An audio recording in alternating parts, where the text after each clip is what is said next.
Previously, on the Crazy Train. The award goes to Fontaine for Greensburg, the tornado. After a health setback causes Fontaine to leave his Hollywood career, was I supposed to change careers or what? I didn't know. Fontaine explores different options to support his growing family. Twins. I was so excited. And the Judds get hopeful when John, a longtime friend, offers to mentor them in the business world. There would be a lot less risk if there was somebody mentoring us and managing things who actually knew what they were doing. After working with John Huffman for almost 3 years, the Judds run out of money. We were in really bad shape financially, but John didn't seem concerned at all. But when John is unable to deliver on many of his promises and ruins multiple relationships and business offers, Craig got really irritated. He's like, I don't want to talk to this effing Huffman fellow. I said, you know what, this. The Judds finally turn to John's wife, Alaina, for help.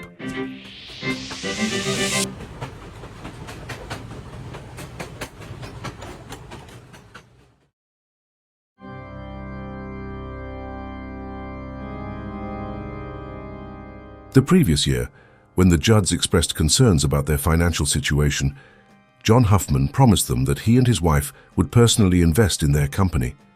Now, with no money in the bank and mounting credit card debt, the Judds were on the phone with Alaina. However, Alaina did not give the Judds the answer they were expecting.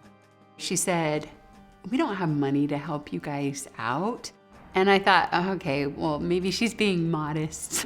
John had told us he makes $500,000 a year, and maybe that didn't seem like a lot to Alaina, but that seemed like a lot to us. When Hannah brought up the $16 million deal John had just closed over Christmas, Alaina informed the Judds that John had not closed the deal. There was no money. John was funny about money, and I thought maybe he just hadn't told Alaina about closing the deal. So I called and contacted the CEO directly and asked him, hey, tell me about the deal you just closed with John Huffman. He said they had no intention of moving forward with John Huffman, and they certainly hadn't closed any deals with him. Huffman had not earned a dime from them. Alaina was telling the truth. She informed the Judds that John hadn't made any money in over 5 years. She was the sole breadwinner. She alone supported the family. John hadn't made any money in 5 years? 5 years? Oh my goodness. He totally lied to us repeatedly. He was not independently wealthy. None of it was true. It was all a ruse.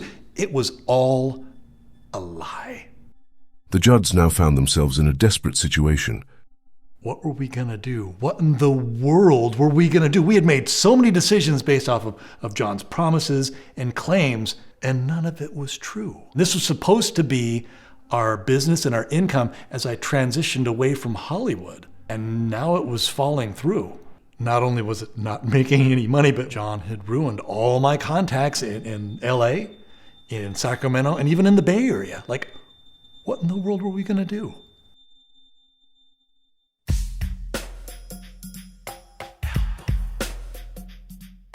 After getting off the phone with Alaina, the Judds were at a loss what to do, so they called their bishop, Logan Sheppard, to get some counsel.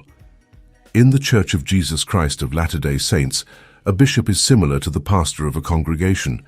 He is sometimes referred to as the father of the ward. The calling of bishop is an unpaid assignment, and his duties include helping members who are in need and giving counsel. Our fridge was empty, our cabinets were empty, our credit cards were maxed out, and we had $30 to our names. The Judds believed if anyone could understand their situation and give them good counsel, it was Logan Sheppard. He had a large family of his own with 8 kids. He was about the same age as me, and he knew like the stresses and the difficulties of having a large family. And because he was financially secure and not in a desperate situation, I could rely on him to help me make calm, intelligent decisions regarding money and finances.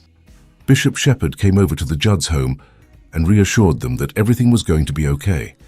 He left and brought back groceries and pizza for the Judd family. I don't think I had had a full meal in about a month. We had been living off of the beans and rice from our food storage for a while, and so that Little Caesars pizza, it tasted like a delicacy. Bishop Sheppard told the Judds he would send his counselor Gavin over to review the Judds' business situation and see if it was viable. According to Logan, Gavin was a marketing expert and a highly successful businessman. Once Gavin got a sense of the business, the Judds would meet with Logan again to discuss what to do next and come up with a game plan.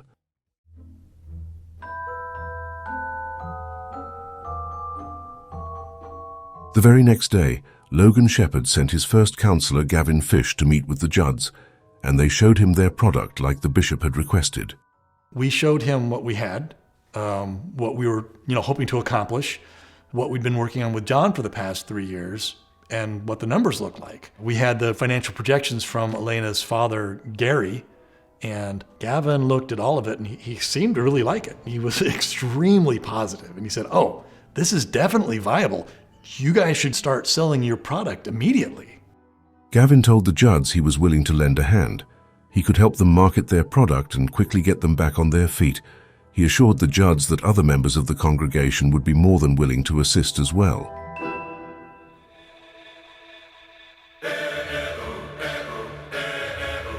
Tell me about your life, Tia. Wow, this is strange and unexpected. Come with me and... Here's the first one. The next day was Saturday. To help make ends meet, Fontaine had taken on work shooting and editing school plays. After finishing up on another play, the Judds called and talked to Alaina to see how she was holding up, and Alaina explained how she and John were getting divorced. I did not anticipate that at all. I had known John and Alaina for over a decade, and John had never even hinted at that possibility. Apparently, I only knew about the tip of the iceberg. According to Alaina, John was spending a lot of money on a steady girlfriend, on going to strip clubs, and hiring prostitutes on a regular basis. Apparently, John had a sex addiction, and that's where all his money was going, or my money, I guess. But the story got worse. Alaina informed the Judds that John had recently punched her in the face when she took his phone and went through his texts, which she claimed contained proof of his ongoing behavior. We had no idea what to do. This was bonkers. Like, how could this possibly be true? I knew John. We had served together. We'd gone to church together. We were in the Elders Quorum presidency together. We had gone on missionary visits together. Like, what? It was really challenging, trying to live up to my wife's standards. We found out that the problems actually started right about the time we moved out of LA. That's when John got the girlfriend. That's when he started going off the deep end. That's when all his work dried up and he stopped making money. Fontaine and Hannah were saddened to learn of John's situation. They worried his addictions were going to destroy him. He would routinely abandon his wife and kids and disappear for weeks at a time. So that explained why we couldn't reach John. It wasn't because he was on some private island somewhere on vacation with his family. He had recently resorted to stealing his wife's jewelry and money, including her wedding ring, to help pay for this addiction. Even though their 3-year contract was set to expire soon, John was still part owner in the Judds company, which posed a problem. How could a person who was doing what he was doing be the owner of a family products company? Okay, you guys ready? The Judds came up with an idea. Perhaps Fontaine, Hannah, and Alaina could simply vote to remove John from the company.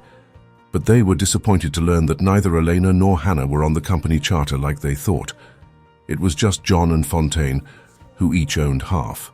The whole time, Fontaine and I were under the impression that I owned 25% of the company, and so did Alaina. And so we were pretty upset when we realized I had been left off of the company charter. The Judds realized removing John from the company wasn't going to be that simple.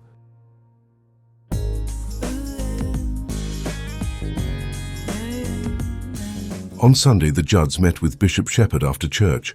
He sat us down and said, "Hey, Gavin says your business is totally viable. Your best bet for getting out of this financial predicament is to go to market and sell your product."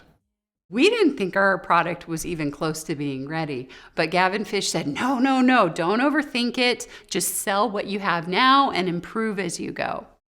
The bishop offered the Judds church assistance with food and utilities in the interim. He then turned his attention to the Judds' business partner. Bishop Sheppard had a successful insurance company and had made other successful business investments despite the lack of a college degree. He gave the Judds a Business 101 lecture on angel investors. He told us that a real angel investor would never ask for more than 15 to 20% of a company, not the 50% that John had asked for. He explained to us that if an angel investor were to take more than 15 to 20%, it would make it nearly impossible for the company to get on its feet. Bishop Sheppard also explained that a real angel investor would always bring significant investment money to the table, as well as expertise and contacts in exchange for the 20% share. John Huffman had never put a dime of his own money into the business endeavor, nor did he ever bring investment money to the table, even though he claimed to be an angel investor.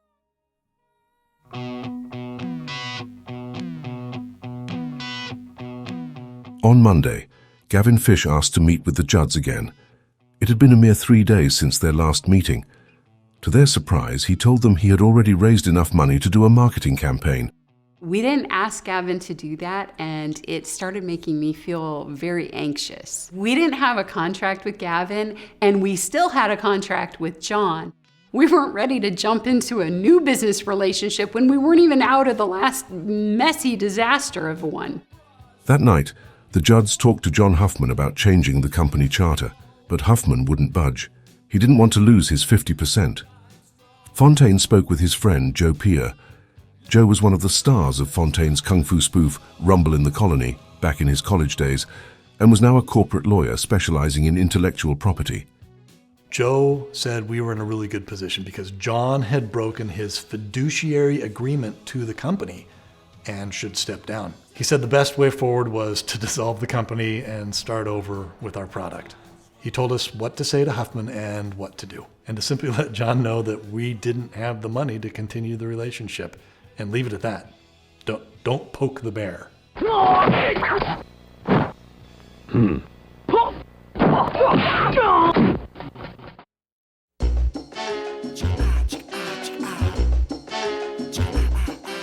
A couple days after the Judds' conversation with Alaina, John called and told the Judds they owed him $20,000. It was supposedly to pay for the financial projections created by Alaina's father, Gary. John was unaware the Judds knew about his lies and infidelity, so they called Gary and asked him about the $20,000. First of all, Gary knew all about the divorce and everything that was going on with his daughter and the Huffman family. But then when we asked him about the $20,000 we owed him, he laughed and he's like, "You don't owe me $20,000. I did that work for free." The Judds were troubled by this revelation. John was having Gary work for free, but then planning on charging us for that work, all while telling us that Gary was demanding that fee. John was just outright lying to us, trying to fleece us for more money. The Judds were angry and wanted to confront John. However, Gary was concerned for Alaina's safety, so the Judds agreed to wait until her divorce from John became public. Fontaine also talked to John's bishop down in Burbank. The bishop was a personal friend of the Judds and was also the former Burbank city attorney. He was already aware of the Huffman family crisis. He suggested the Judds gather evidence of John's illegal behavior. It would serve multiple purposes. Gathering evidence would help me and my husband get out of the contract that we were stuck in, and it would help protect Alaina, and it would help with the disciplinary actions that the church needed to take. I thought maybe I could hire a private investigator, but then I realized, oh, that's right, I don't have any money. How am I supposed to hire a private investigator when I can't even put food on the table? The Judds decided to do their own investigation.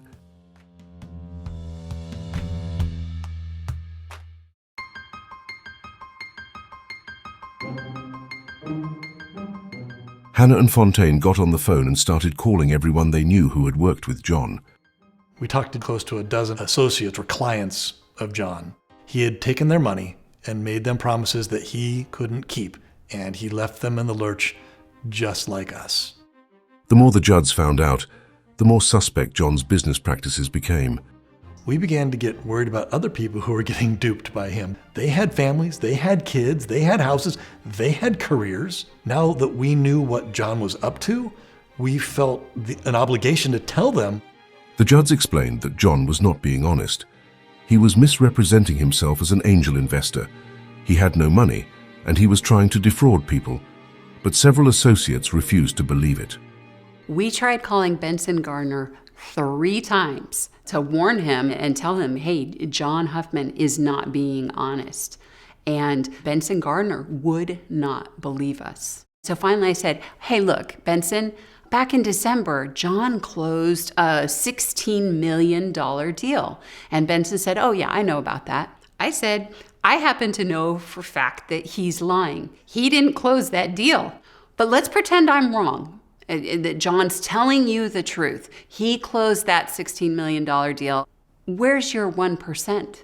And at that point, Benson's like, yeah, where is my 1%? Benson had been working for John for free for over a year at that point. So he called up John and asked about his 1%.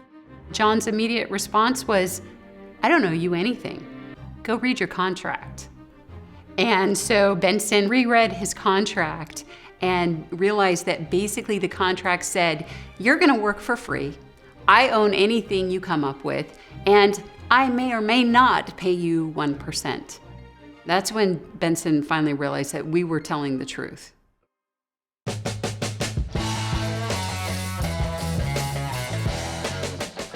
Once Alaina's divorce became public knowledge, the Judds called John to officially part ways.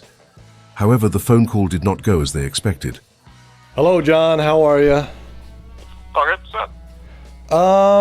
Kind of some bad news. We've decided that we need to officially withdraw from the company. It's been 3 years. We're completely out of money.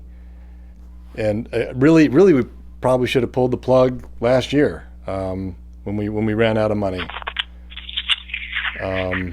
Because now we have excessive debt that we can't pay. We're looking at losing our home. This is really disappointing. Hannah and I have been talking about this for a very long time, and we just finally decided it has to end. We can't do this anymore, and we don't want to do this anymore. Well, we have something to really deal with. It's called the assets. Instead of showing any sort of remorse for what he had done, he immediately turns and goes, what about the assets? What have you all thought about the assets? What assets? It's a product. I want us to monetize the asset. But I'm telling you right now, we have an asset that can be monetized.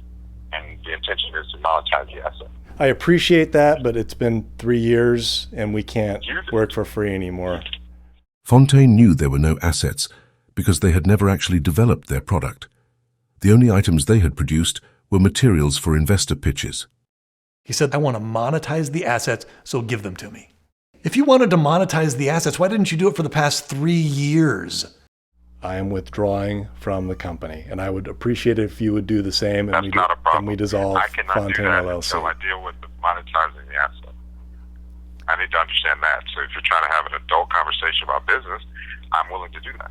Are you willing to buy me out, or what are we talking about here? The Judds knew what John meant by monetizing the assets. He wanted the Judds to pay him a large sum of money. Fontaine followed up the phone call with an official withdrawal letter, requesting they dissolve the company. John immediately sent me a threatening letter telling me not to sabotage him or the company, which was ironic because John was the one who had sabotaged the company, not me.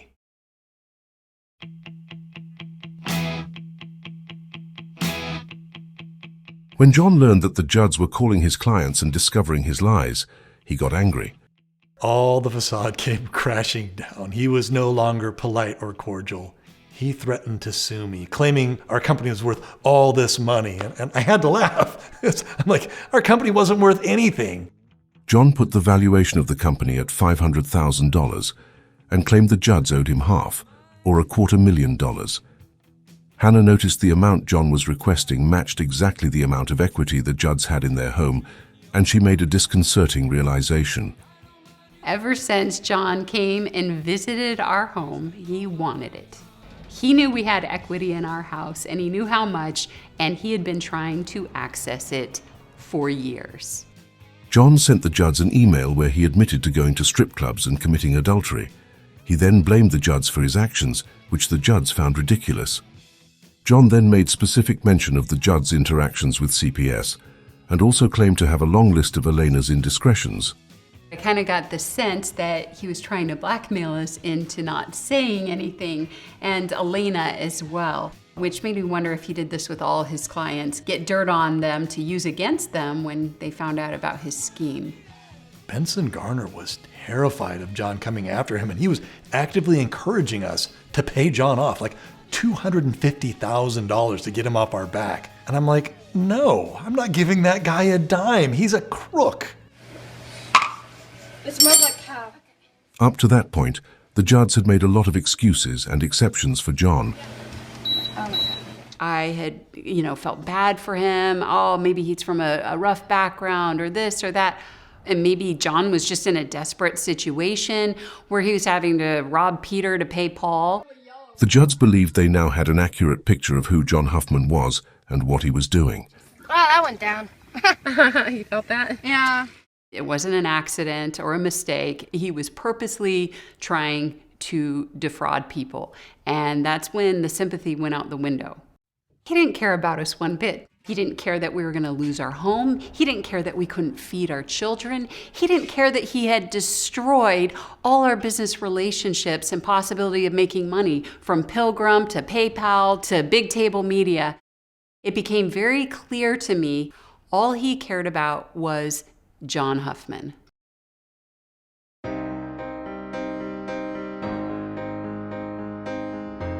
Instead of giving in to John's demands and blackmail, the Judds ended up filing a police report. They calculated they had lost approximately $500,000 because of John. His actions were criminal. He was destroying people and their livelihoods and pocketing money along the way. At that point, however, John had already fled the state and was nowhere to be found. Plus, the police informed the Judds they would not pursue white-collar crime unless the Judds paid for the investigation. Our understanding is you can't get help unless you have money, which is a catch-22, because if you're the victim of a white-collar crime, chances are you don't have any money, which was our case. And we also couldn't sue John because we knew he didn't have any money either. What would be the point? The whole thing was a legal dead end. It was a ridiculous situation, and John knew it, and he got away with it.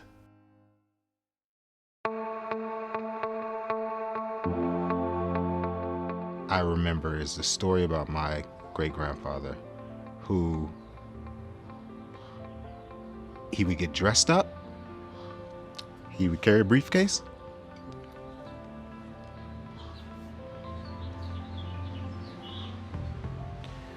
and he would walk to the steel mill, and he'd work in the steel mill, put on his outfit to work in the steel mill, and when he'd get done, he'd put back on his suit, and he'd get his briefcase, and he'd go home.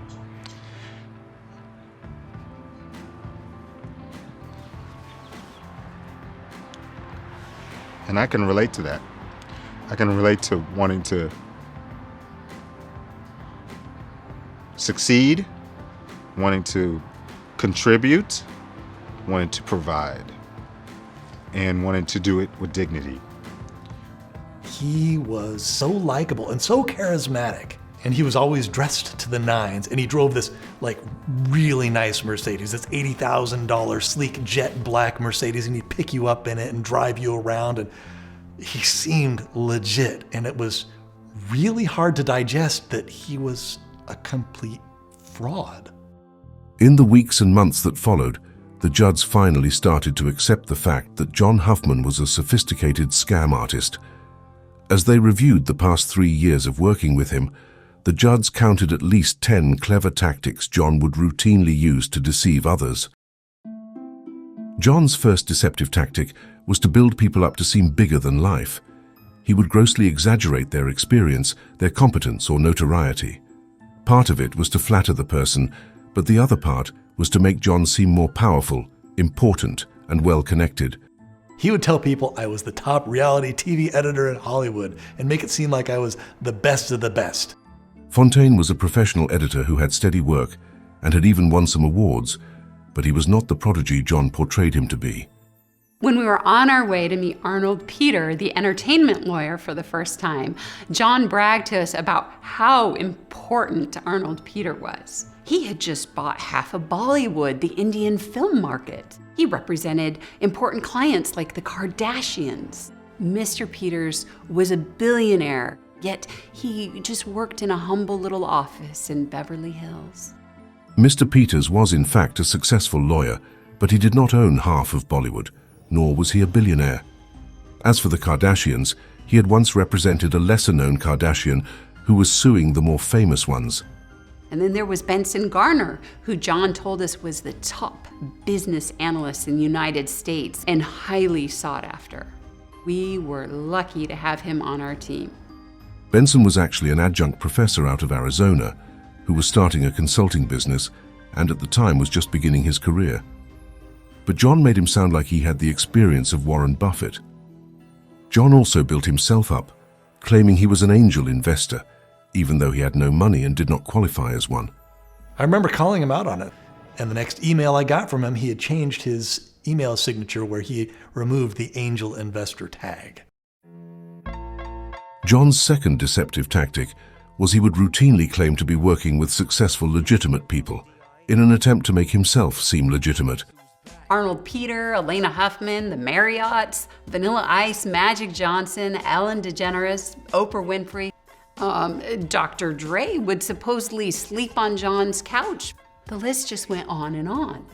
John would get phone calls while we were with him, and when he'd get off the phone, he'd say, "Oh, that was Magic Johnson," or "Oh, that was Selena Gomez's agent." He even once got a text from Vanilla Ice and he showed it to us to prove, he was legit. So it made it seem like all his other claims, maybe they were true too. And it totally worked because we met Arnold Peter, we knew Alaina, and we had seen pictures of John with the Marriotts. He would say he had 50 high-profile contacts, and you would meet one, and you would assume that the other 49 were legit. To this day, I have no idea how many of his contacts were actually real. But anytime we asked to see them, he's like, no. I have to protect their privacy. We could only reach them through John. John's third deceptive tactic was completely illegal. John Huffman was simply running a Ponzi scheme. He would use money from one person to pay another person and line his own pocket in the process. It was just like Bernie Madoff or any other Ponzi scheme. He would take the money from one person and use it to pay the previous people to make it look like he was being successful in his investments or his endeavors. But John had a fancy twist. His flavor of Ponzi scheme included more than just money. He would also collect services from one person and use those to pay another person. His MO was to get talented, legitimate professionals to work for him for free, promising they would get a percentage of the profits resulting from all their hard work. Then he would take the money that he would get from people like us and pay those other people some of that, kind of like a good faith payment, which kept them working for free or for very little. This made him seem legitimate because he was surrounded by legitimate professionals working for or with him, starting with his wife, who was a professional actor working on TV. When any of John's business ventures went south, John would find his clients angry at him. They would demand their money back or try to get some sort of compensation. That's when John would use deceptive tactic number 4, legal threats.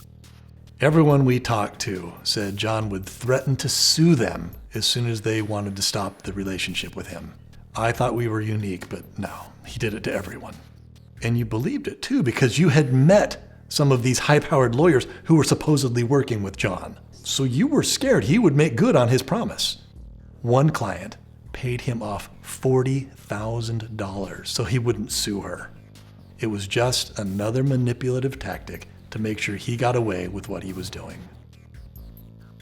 John's deceptive tactic number 5 was to use smokescreens and red herrings.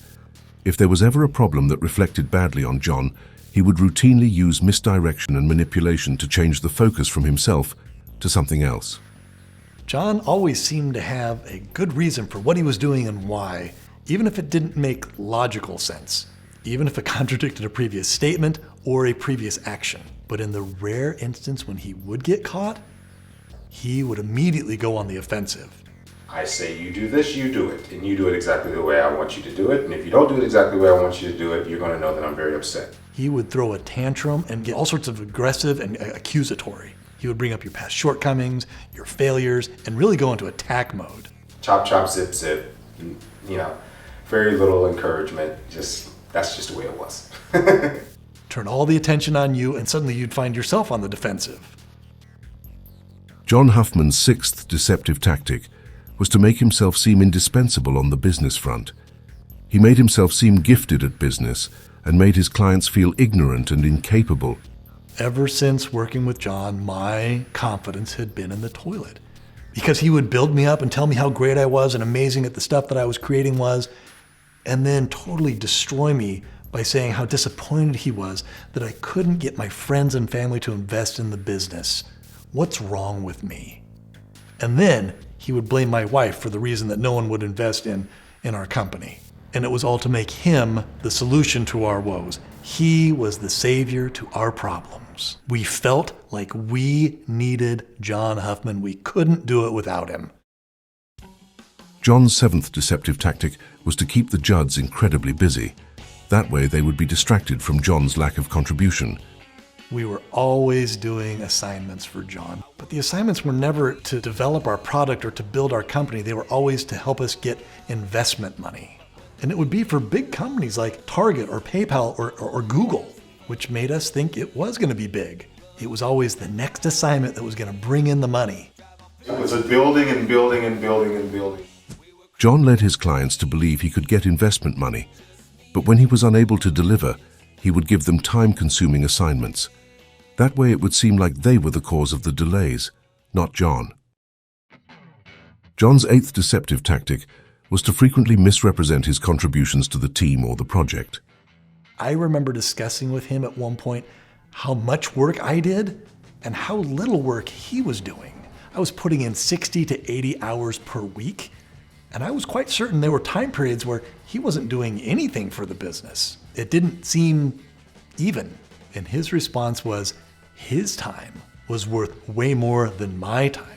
He claimed to be charging clients $20,000 to $30,000 an hour, whereas I, lowly me, was only charging $75 an hour. So 1 hour of his time was worth like 3 months of my time. So according to John, we were 50-50 partners, except when it came to actually working. These are thinking man's hands. These are cell phone button hands. These are like computer keyboard hands. I do this well. I don't do this well. So. John's ninth deceptive tactic was outright stealing. For example, John would routinely take the work of other people and pass it off as his own. I was at a business trip with John over at PayPal through one of my contacts. My contacts, mind you, not his. And we had a big meeting the next morning. I went to bed, but John insisted on staying up late into the night working. And by the next morning, he had created this amazing presentation. I was so impressed. I remember thinking, John's the real deal. This was really good. He is very talented. Fontaine later found out it was not true. The proposal had been written by Aaron Bilgrad, a marketing executive over at Endemol, and John had simply stolen Aaron's work and passed it off as his own. John took the credit, got paid for it, but never paid Aaron anything. This was not an isolated incident. John had previously been sued for stealing a musician's song and selling it to Mariah Carey's music group. John would routinely skim off the top. He collected $7,000 from the Judds to pay for an app, but never paid the app developer anything. John collected $3,000 for a graphic designer, but only paid the artist $300. The Judds also paid John thousands of dollars for their business creation and copyright, but he never filed the copyright for any of their materials, and only paid a couple $100 to LegalZoom to form their business 2.5 years later. That meant the Judds were doing business without any legal protection whatsoever, all because John had simply stolen their money. John made sure he was the go-between for all money. All financial transactions had to go through him. That way, he could manipulate and steal. And he never had to show a receipt for anything that he did. And the 10th tactic the Judds discovered was how John would routinely make verbal promises he knew were not true. So, that's just it. We'll put together a presentation for how well Florida can be in business with us. Simple, basically. For example, John would tell his business partners that they would get 1% of all his profits from all the amazing deals he was working on. He would throw large numbers around where payouts could be in the millions. He led people to believe that they were going to be making a lot of money by helping him. That's how he would convince people to sign his contracts. The reality was, John was having people sign contracts he knew were fraudulent and purposely misleading. There was no promise of pay if you read the fine print. I can relate to wanting to succeed, wanting to contribute, wanting to provide, and wanting to do it with dignity. I know John claimed he wanted to succeed, contribute, and provide with dignity, but he was unwilling to put in the hard work necessary to make that a reality, and my family was the one left holding the bag. This was a really hard way to learn business. Shh, everybody be quiet. Mahanrai's asleep. Oh, look at the sweet baby. He's sleeping. While it was clear John was being deceptive, the Judds weren't entirely sure what his motives were. My big question is why? If he was all about the money, why did he do some of the things that he did? Why did he refuse the deal with Pilgrim or with Big Table Media? All we had to do was sign and he would have been making money. As our manager, he would just have to sit back and collect paychecks while the production company did all the work. Or why did he put the kibosh on the Indiegogo campaign? It was completely ready to go. Even if we only made $1,000, that's still $1,000. Why would you turn that down? It was like he was self-sabotaging every opportunity to make money. It made no sense whatsoever. Regardless of his motives, the Judds were hoping with John out of the picture, they might be able to salvage the work they had done and get back on their feet financially.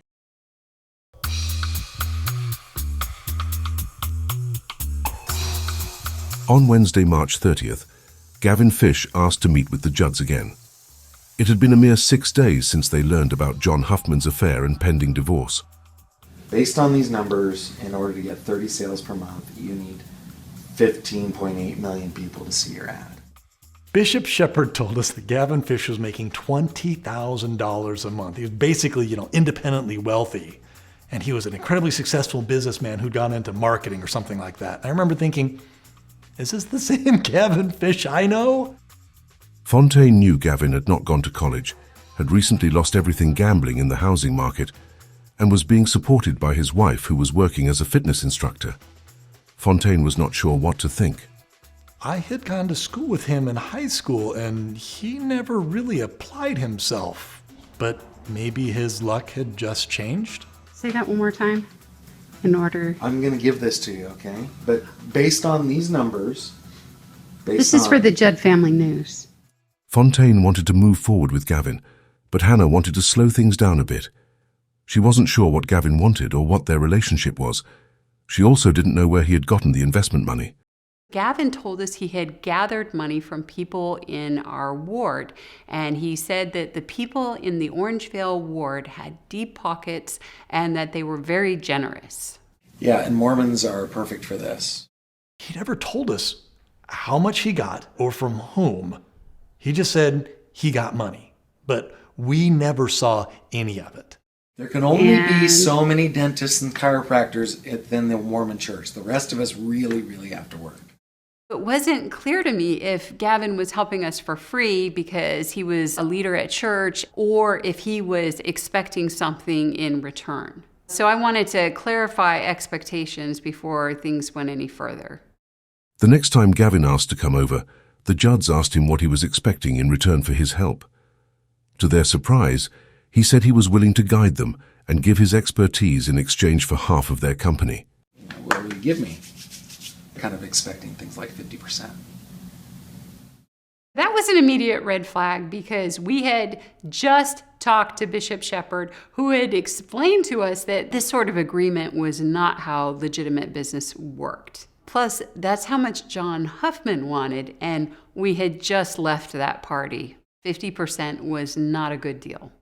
If Gavin truly was this great businessman, he would have known that 50% was ridiculous.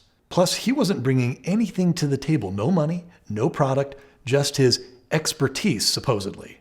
When we told him that Logan Sheppard told us that we shouldn't give away more than 15 to 20% of our company, he was like, okay, I can work with that. 15 to 20%'s okay. We politely told him we were actually not comfortable agreeing to anything at the moment. We had just come off of a horrible scam with John Huffman, and it didn't seem like we were in the position to be promising anybody money. Gavin shrugged and said he would help the Judds anyhow because they were friends. However, he quickly became too busy to help, and the relationship fizzled out. After the Judds refused Gavin's offer, they noticed that their relationship with Logan Sheppard also seemed to change.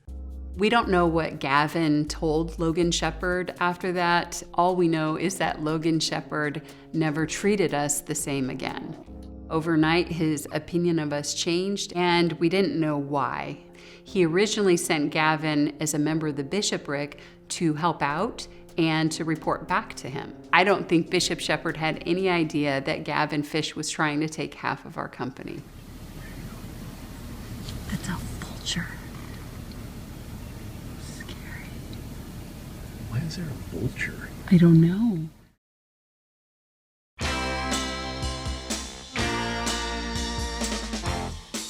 In May 2016, the Judds' 3-year contract with John Huffman expired, and the Judds immediately got to work creating a new company with new products.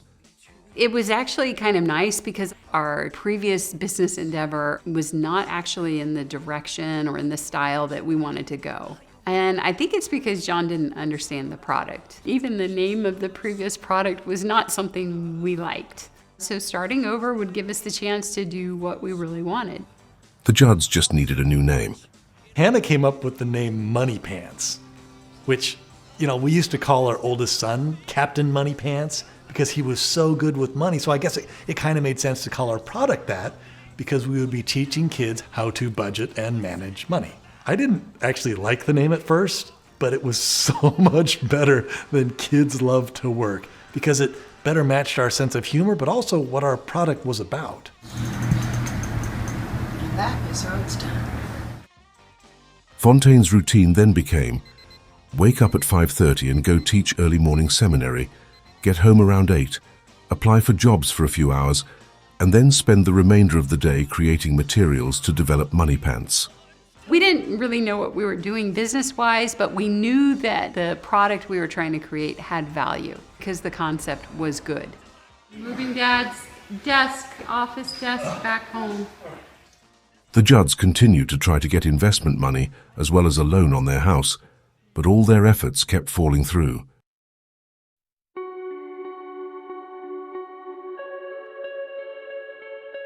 It's this Falcon. He's swinging on the swing, and he's... 2 weeks after Gavin suddenly became too busy to help, the Judds' relationship with the bishop also soured.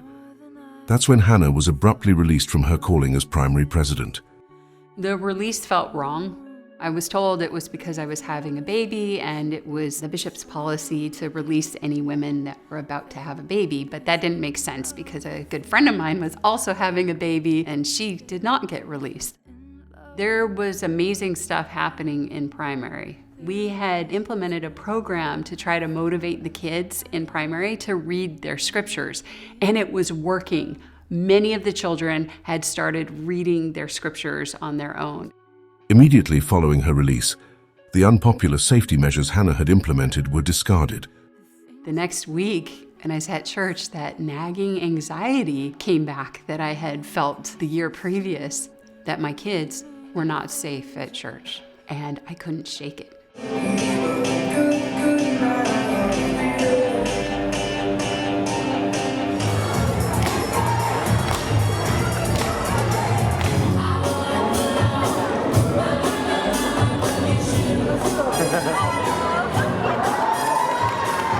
Always count on the two of you.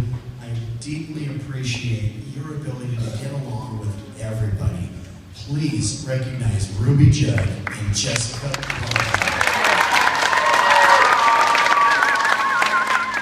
About that time, another loan fell through and the Judds began to panic. Nothing they were trying to do was working out. We were so embarrassed we weren't back on our feet. And it was so discouraging because we couldn't seem to get a job. We'd been applying for everything we could find, jobs we seemed to be qualified for. We weren't even getting calls back. And when I applied for a bunch of minimum wage jobs like Chipotle or Home Depot, they wouldn't even consider me because I was overqualified and overeducated. They didn't want to hire me, and they explained, oh, well, I wouldn't be a long-term employee because I would leave as soon as a better job came along. They didn't want to go through all the training and then just have me leave. All the Judds' plans were failing: the home loan, the job search, and the business. Fontaine's father had already helped out financially, but said he could not help anymore without his wife's involvement. I was under incredible pressure to find a job or start making money from the business because I had no way to make car payments, credit card payments, and especially my mortgage payments. And I was going to lose everything. Unsure of what to do, Fontaine opted to counsel with Bishop Sheppard.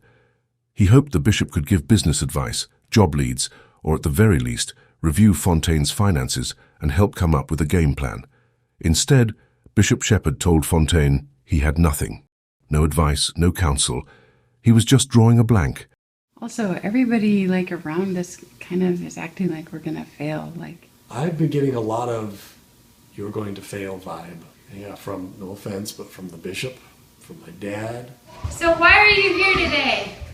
I want to watch Trixie milk the cow. Dad, can I me milk the cow? It's not her milking the cow. It is me! It's both of us. We're both of us.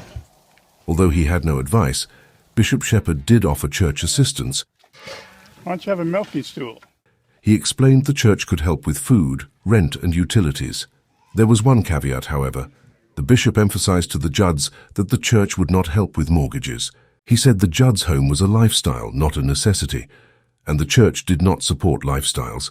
My understanding is bishops are supposed to review a person's finances before handing out church assistance, but Bishop Sheppard never did that. The Judds wondered if their large house was giving off the wrong impression. To outsiders, it seemed like we were living in the lap of luxury. It's going amazing. No one realized that our payments for this house were extremely low, only about $1,600 a month. We had all the appearances of being wealthy, but we couldn't even afford to buy food. The Judds accepted the help and began receiving church assistance. So we were thinking that we just needed help for a month or so from the church, but Bishop Sheppard was like, it's probably going to take a little longer. Problems like these do not resolve overnight. In the weeks and months that followed, Fontaine struggled to make ends meet. He was still applying for every job he could find, while clinging to the hope that maybe his product and business idea could save his family financially. He also kept hoping his bishop would have some advice or counsel, but he was disappointed in that hope. Our first meeting, he was so compassionate. He really embraced us and was like, I'm here to help. It was incredible. Our second meeting, he was like, Gavin told me you have a product that you can sell now. Do that. Go and get that going. You can do it. And here are some basic things you need to know so you don't get swindled again, but that's your best bet. Now go.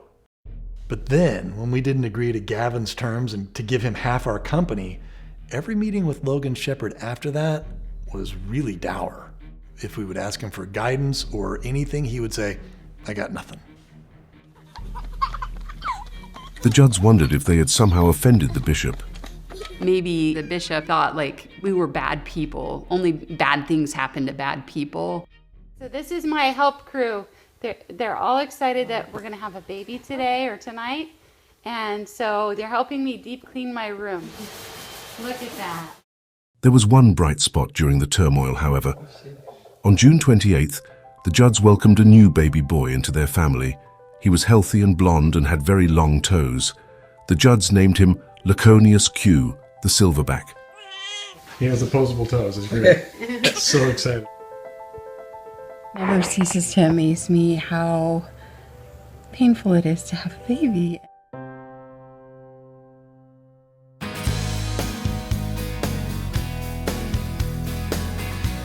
I'm so glad we're documenting these stories. They are our family history because we lead crazy lives.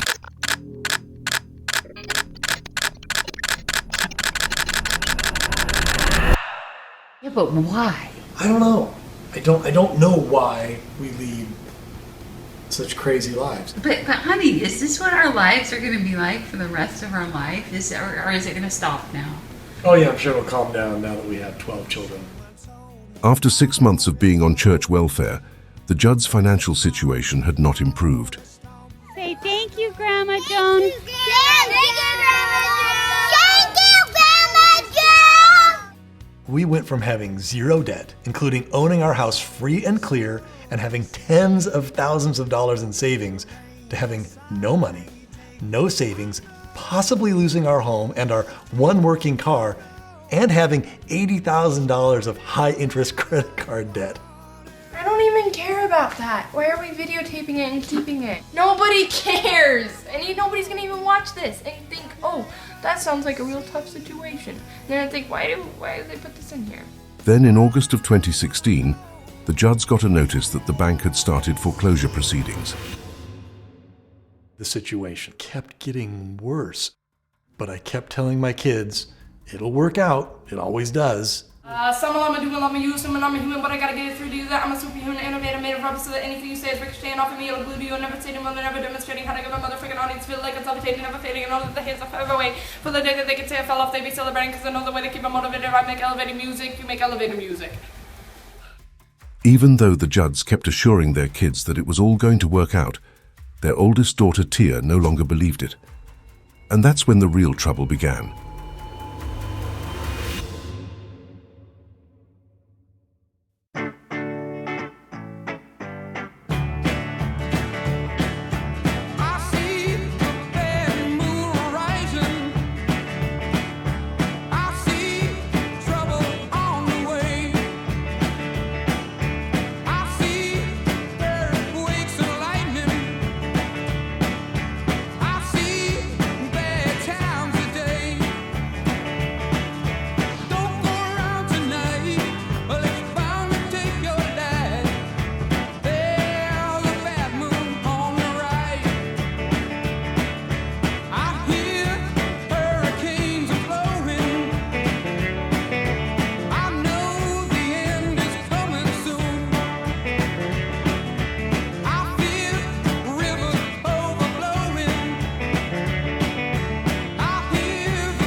I'm having a hard time believing he was 9 pounds, 3 ounces. I mean, I can accept that his head was...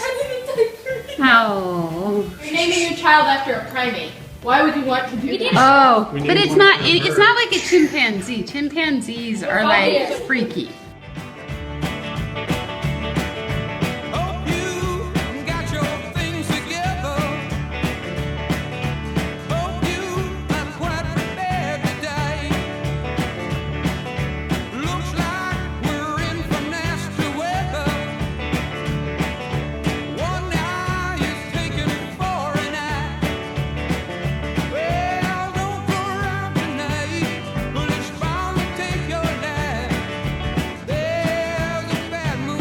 He pooped?